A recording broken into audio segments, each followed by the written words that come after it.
Hello friends, welcome to GS for civil services. स्वागत है आपका बायोलॉजी के इस प्रैक्टिस सेट के तीसरे वीडियो में, जिसमें हम बेस्ट एमसीक्यूज़ और प्रीवियस ईयर क्वेश्चन को डिस्कस कर रहे हैं, जो कि हमारे आने वाले जो पीसीएस के एग्ज़ाम हैं और अदर एग्ज़ाम्स हैं उसमें हेल्प कर सके। तो चलिए शुरू करते हैं।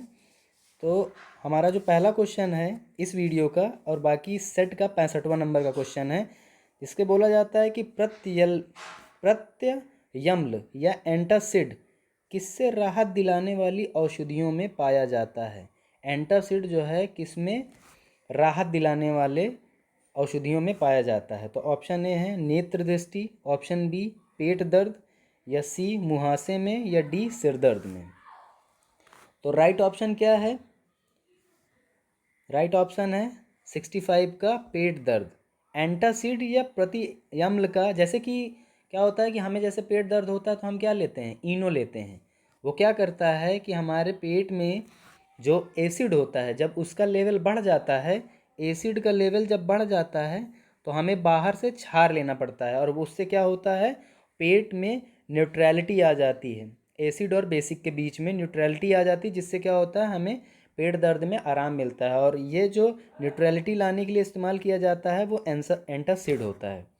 ओके, तो आपको कॉन्सेप्ट क्लियर हो गया होगा कि पेट दर्द कैसे ठीक होता है। इसी तरीके से जो हम लोग टूथब्रश वगैरह करते हैं उसके पीछे भी रीज़न यही होता है। दांत साफ करना हमारा उद्देश्य नहीं होता है, बल्कि जो मुंह की जो हमारी न्यूट्रलिटी होती है, यानी कि उदासीनता होती है अम्ल और बेसिक के बीच को, उसके लाने के लिए हमें टूथब्रश करना पड़ता है। क्योंकि पेस्ट में बेसिकली क्या होता है, वो बेसिक का ही बना होता है, क्षार का बना होता है।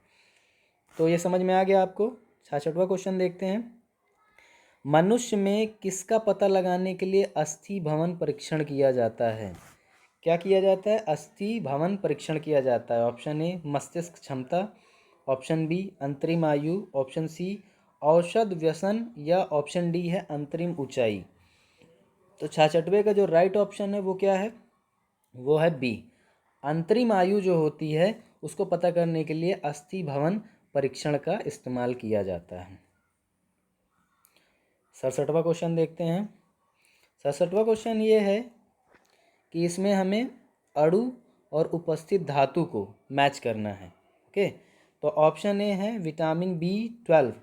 विटामिन B12 में क्या होता है, हीमोग्लोबिन में क्या होता है, क्लोरोफिल में क्या होता है, चाकोपायराइट में क्या होता है। ओके, तो 67वें का जो हमारा राइट ऑप्शन है वो है ए। तो अब इसको हम लोग मैच कर लेते हैं। विटामिन B12 में होता है कोबाल्ट, ठीक है, कोबाल्ट होता है।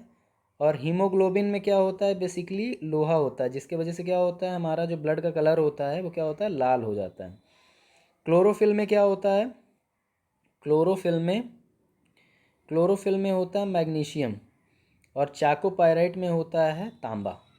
तो ये आपका समझ में आ गया होगा कि इसमें अणु और उसमें उपस्थित धातु जो होते हैं। ये यूपी पीसीएस 2011 में ये क्वेश्चन पूछा गया था। चलिए अगला क्वेश्चन देखते हैं 68 नंबर का। 68वां क्वेश्चन है कि इस पेड़ की छाल मसाले के रूप में प्रयोग की जाती है। दालचीनी, नीम, ताड़ या लवंग। तो सभी लोगों ने अपने घर में देखा होगा, छाल, पेड़ की छाल जो मसाले के तौर पे यूज़ की जाती है वो क्या है, दालचीनी। ओके, दालचीनी का इस्तेमाल किया जाता है। वो क्या है आपका, ये पेड़ की छाल ही होती है। उसको आप खुद भी हाथ में उठा के देखेंगे तो आपको लगेगा कि ये देखिए ये पेड़ की छाल है। बस ये है कि वो किस जगह पे मिलता है, इससे उसकी इम्पोर्टेंस बढ़ जाती है। लार किसके पाचन में मदद करती है? वसा, स्टार्च, प्रोटीन, विटामिन। ठीक है, ये राजस्थान जो एडमिनिस्ट्रेटिव सर्विस है वहाँ पे 2012 में ये क्वेश्चन पूछा गया था, 69वें का। तो राइट ऑप्शन क्या है? राइट ऑप्शन है 69 का बी। ठीक है, स्टार्च को पचाने के लिए किसका इस्तेमाल होता है? लार का। 70वां क्वेश्चन देखिए।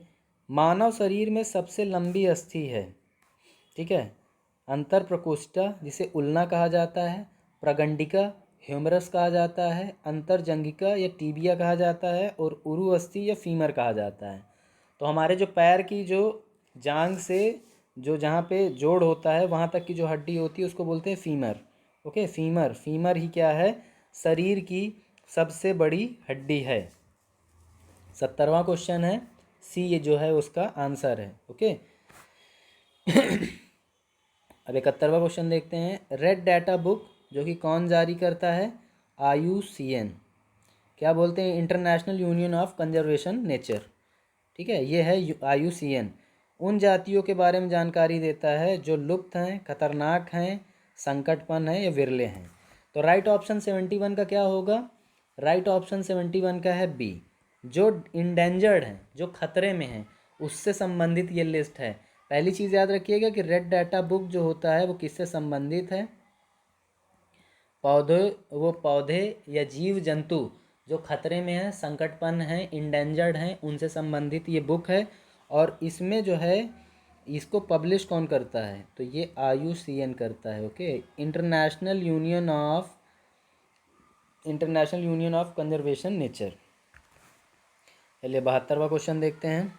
72वां क्वेश्चन है कि सबसे छोटा पक्षी निम्नलिखित में से कौन सा है? कबूतर, गुंजन पक्षी, घरेल पक्षी या तोता? तो ठीक है, राइट ऑप्शन क्या है? राइट ऑप्शन है सी, गुंजन पक्षी को ही इंग्लिश में हमिंग बर्ड के नाम से जाना जाता है। ओके, चलिए 73 क्वेश्चन देखते हैं। 73वां क्वेश्चन है कि एक कृत्रिम पारिस्थितिकी तंत्र निरूपित किया जाता है मत्स्य पालन टंकी द्वारा, जो घर में जो मछली के लिए एक्वेरियम होता है वो, चिड़ियाघर, जल जीवशाला या कृषि भूमि द्वारा। तो 73 का राइट ऑप्शन क्या है? राइट ऑप्शन है डी, जल जीवशाला द्वारा क्या किया जाता है? एक कृत्रिम इकोसिस्टम तैयार करने का प्रयास किया जाता है। यानी कि एक मानव निर्मित, बेसिकली क्या होता है, मानव निर्मित जो होता है, जो बायोटिक और अबायोटिक इंट्रैक्शन वाला जो एक संरचना होती है, उसको जल जीवशाला के द्वारा तैयार किया जाता है। 74 क्वेश्चन है, श्वेत फुसफुस रोग पाया जाता है कागज उद्योग के कर्मचारियों में, सीमेंट उद्योग के कर्मचारियों में, कपास उद्योग के कर्मचारियों में या पीड़क नाशक उद्योग के कर्मचारियों में? श्वेत फुफ्फुस रोग किस में पाया जाता है? ये बी में। ओके, सीमेंट उद्योग के कर्मचारियों में श्वेत फुफ्फुस रोग, क्योंकि क्या होता है, सीमेंट बहुत ही हार्डकोर मटेरियल होता है और श्वसन के माध्यम से वो हमारे शरीर में इंटर करता रहता है, फिर बॉडी के अंदर इंट्रैक्शन करके वो हमें बीमार करता है, और उससे होने वाली बीमारी का नाम क्या है? श्वेत फुफ्फुस रोग। 75वां क्वेश्चन देखते हैं। ग्वाइटर जिसे क्या बोलते हैं? घेंगा रोग या थायराइड ग्रंथि की अस्वाभाविक वृद्धि निम्न की कमी से होता है। जो बहुत से लोगों को देखा होगा, उनके गर्दन के पास जो उनका घेंगा होता है वो बहुत बड़ा हो जाता है। तो वो जो होता है किसकी अस्वाभाविक वृद्धि निम्न होने की कमी से हो जाता है? कौन सा ऐसा तत्व है जिसकी हमारे शरीर में कमी हो जाएगी तो हमें क्या हो जाएगा? ग्वाइटर रोग हो जाएगा। तो वो होता है option A iodine, option B लोहा और option C calcium, option D potassium. तो 75 का राइट ऑप्शन क्या है? राइट ऑप्शन है ए, आयोडीन की कमी से क्या हो जाता है? ग्वाइटर रोग हो जाता है।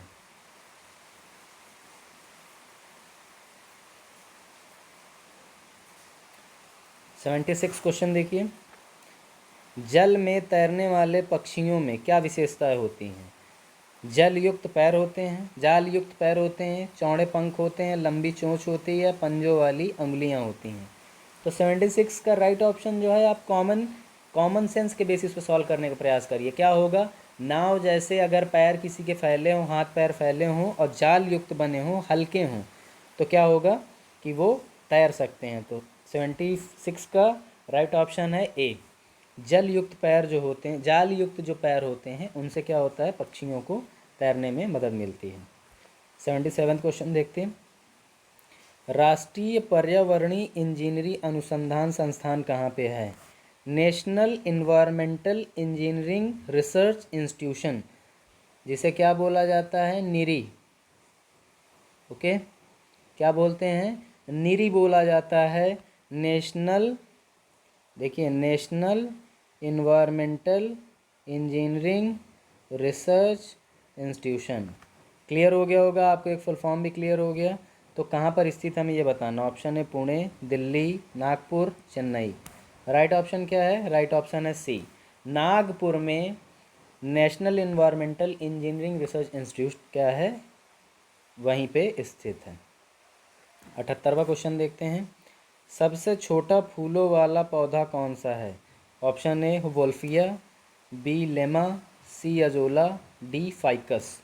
तो 78 का राइट ऑप्शन क्या है? राइट ऑप्शन है ए वोल्फिया जो होता है सबसे छोटे फूलों वाला पौधा होता है। सबसे बड़ा फूलों वाला पौधा कौन सा होता है? आप कमेंट बॉक्स में आंसर करके बताइए। 79 ल्यूकीमिया या ब्लड कैंसर रक्त कैंसर का लक्षण निम्नलिखित में से किसमें असमान वृद्धि होने से हो जाते हैं? ऑप्शन ए लाल रक्त कोशिकाएं red blood cell, option B white blood cells, C रक्त पट्टिकाएं या डी रक्त प्लाज्मा। तो 79 का राइट ऑप्शन क्या है?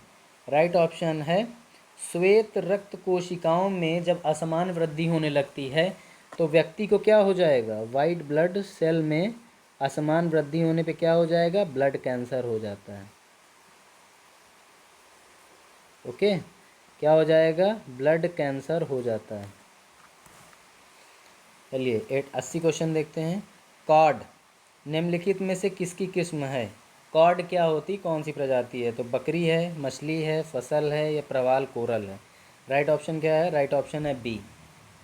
कॉड जो होती है बेसिकली मछली होती है जिसके तेल का इस्तेमाल जो लोगों का एक्सीडेंट वगैरह हो जाता है, ये जो वृद्ध लोग होते हैं उनको इससे काफ़ी राहत मिलती है, तो इसके तेल का इस्तेमाल उसमें किया जाता है। 80 नंबर का 81 क्वेश्चन देखिए। काफ़ी संख्या में कम समय में ही एक जैसे पौधे किस प्रणाली में उत्पन्न किए जा सकते हैं? ऑप्शन ए एक ही पौधे के बहुत सारे बीजों से, बी तने काट कर, सी ऊतक संवर्धन तकनीक से या जल संवर्धन विधि से। तो 81 का राइट ऑप्शन क्या है? राइट ऑप्शन है सी ऊतक संवर्धन तकनीक से एक ही समय में एक ही पौधे से कई सारे पौधों का जनन किया जा सकता है या करवाया जा सकता है। 82nd क्वेश्चन 82वां निम्नलिखित वृक्षों में से कौन पारिस्थितिकी मित्र नहीं है? ऑप्शन ए बबूल, बी यूकेलिप्टस, सी नीम, डी पीपल। ये पूछा गया था पीसीएस में क्वेश्चन और ये है राइट ऑप्शन डी बी है जिसे यूकेलिप्टस बोलते हैं। इसे वृक्षों का आतंकवादी भी कहा जाता है। क्या कहा जाता है? वृक्षों का आतंकवादी भी कहा जाता है। चलिए 83rd क्वेश्चन निम्नलिखित में से कौन सा जल प्रदूषक नहीं है? जस्ता, निकल, तांबर, सल्फर डाइऑक्साइड। पीसीएस 2011 में क्वेश्चन पूछा गया था कि वाटर पोल्यूटेंट नहीं है। तो 83rd का राइट ऑप्शन क्या है? राइट ऑप्शन है बी तांबा जो होता है, देखते हैं कि वो जल प्रदूषक नहीं होता है। जब कोई व्यक्ति बहुत ज़्यादा बीमार होता है तो हमारे पुराने लोग ये भी बोलते हैं ना कि तांबे के बर्तन में पानी पिया करिए, इससे क्या होगा? आपका स्वास्थ्य बेहतर रहेगा। तो तांबे से क्या होता है? जो कि जल प्रदूषक नहीं है। 84th क्वेश्चन है ग्रीन हाउस गैसों की संकल्पना दी है किसने? जीसी पार्क ने, जोसेफ फोरियर ने, एल जॉबलर, जेफन जेफर्स ने। राइट ऑप्शन क्या है? राइट ऑप्शन सी है। ओके, जोसेफ फोरियर ने जो है उन्होंने ही ग्रीन हाउस गैसेस GHGs का क्या है कॉन्सेप्ट दिया है। पीसीएस 2011 में क्वेश्चन पूछा गया है।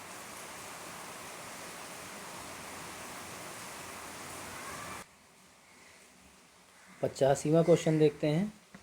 कोयला, पेट्रोल, डीजल आदि का दहन मूल स्रोत है जल प्रदूषण का, भू प्रदूषण का, वायु प्रदूषण का, ध्वनि प्रदूषण का। यूपीपीसीएस 2011। अब आपको इसमें यह बताना है कि इनके दहन से कौन सा प्रदूषण फैलता है। इजी है, कमेंट बॉक्स में आंसर करके बताइए। 85वां का क्वेश्चन 86 निम्नलिखित में से कौन सी प्राकृतिक रूप से पाई जाने वाली ग्रीन हाउस गैस सर्वाधिक ग्रीन हाउस इफेक्ट करती है? ओके, तो CO2, मीथेन, ओजोन, जलवाष्प। यूपीपीसीएस 2011। तो राइट ऑप्शन क्या है 86 का?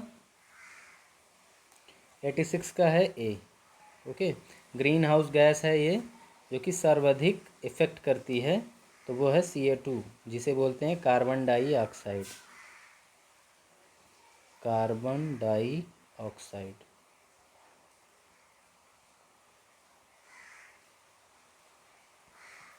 चलिए 87वां क्वेश्चन देखिए। नदी में जल प्रदूषण के निर्धारण के लिए घुली हुई मात्रा मापी जाती है, क्लोरीन, नाइट्रोजन, ओजोन या ऑक्सीजन। ठीक है, इसको क्या बोलते हैं? सॉल्युबल ऑक्सीजन भी इसे बोला जाता है। तो 87 का राइट ऑप्शन क्या है? वो है डी। ओके, ऑक्सीजन की जो घुली हुई मात्रा होती है उससे क्या किया जाता है? जल प्रदूषण के निर्धारण को मापा भी जाता है। 88 क्वेश्चन, हेमरेजिक डेंगू ज्वार किसके द्वारा फैलाया जाता है? हिमाचल प्रदेश में पूछा गया था। Aedes fluviatilis, Aedes albimanus, Aedes aegypti, Aedes myristica. तो 88 का राइट ऑप्शन क्या है? राइट ऑप्शन है सी, एडीज एडिप्टीज के द्वारा जो है हेमरेजिक डेंगू जो ज्वार होता है, फीवर जो होता है, वो फैलता है।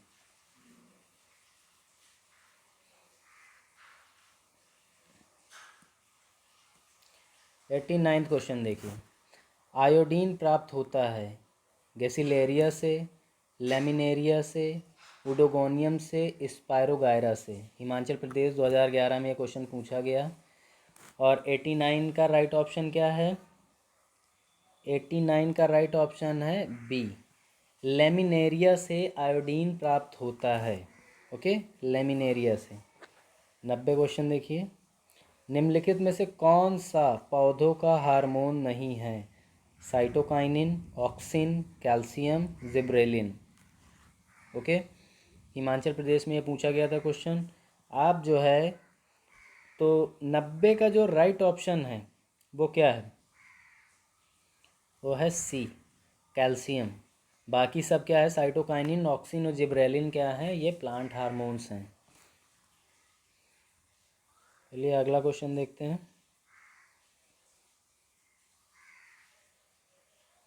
लास्ट के, क्योंकि हमने 65 से ये क्वेश्चन का सेट शुरू किया था, तो हमें जो है अभी 5 क्वेश्चंस और करने हैं। तो 91 क्वेश्चन है, रतौंधी किस विटामिन की कमी से होता है? ठीक है, ऑप्शन है vitamin A, vitamin B6, vitamin B12, vitamin VC। ठीक है, तो राइट ऑप्शन क्या है?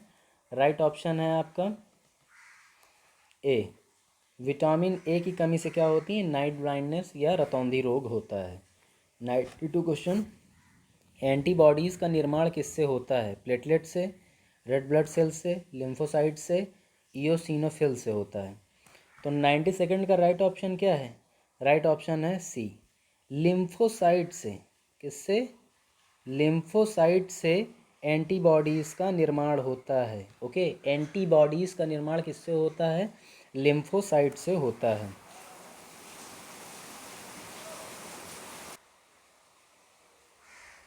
93 क्वेश्चन देखते हैं। प्रदूषण के कुछ विश्वसनीय सूचक होते हैं।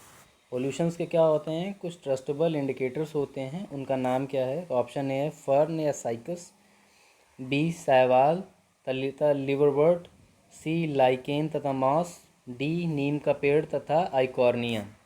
ओके, तो 93 का राइट ऑप्शन क्या है? वो है सी, लाइकेन और मॉस, जिसे आप नॉर्मली काई के नाम से जानते हैं। जिस जगह पर पॉल्यूशन होगा वहाँ पर ये नहीं उगते हैं। ओके, और जिस जगह पे ये उगे वहाँ पे पॉल्यूशन नहीं है।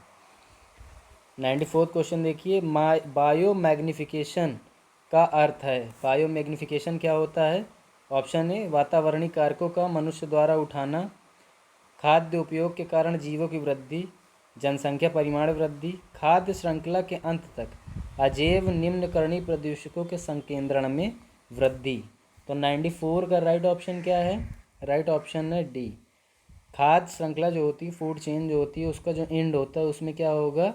अबायोटिक जो निम्नकरणीय जो पॉल्यूटेंट्स होते हैं उनका संकेंद्रण में क्या हो जाती है? वृद्धि हो जाती है, जो कि बाद में फिर से वो फूड चेन में आ जाते हैं और बड़े स्तर पे लोगों को बीमार करते हैं।